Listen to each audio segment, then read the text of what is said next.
Vaccine czar Carlito Galvez wants Quezon 4th District Representative Angelina Helen Tan investigated. Tan became one of the first recipients of the Sinovac vaccine at the Veterans Memorial Medical Center. In a statement, Tan admitted receiving the vaccine, clarifying she wasn't given any VIP treatment.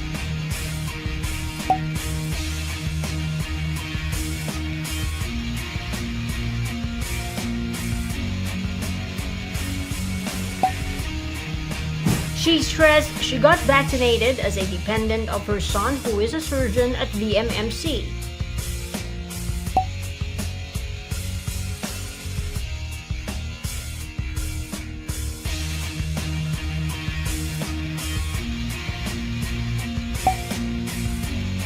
Galvez, however, said health frontliners are in the priority list and there was no directive that allows substitution.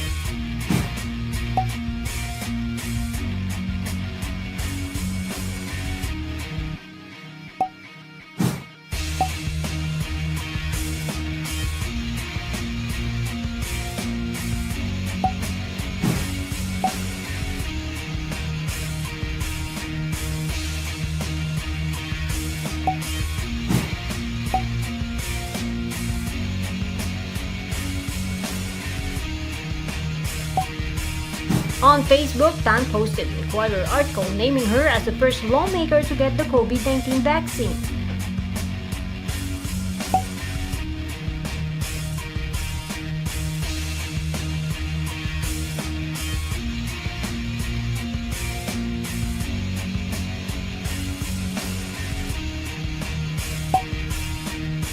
Tan stressed she wanted to help the government encourage vaccination.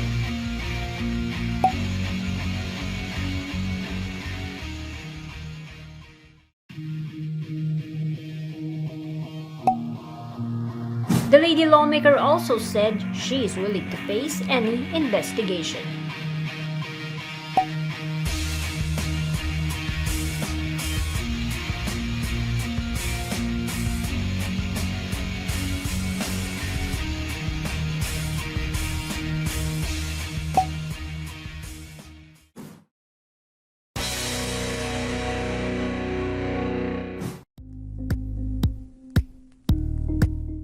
Thank you for watching Politico TV. Please like and subscribe to our channel for more videos.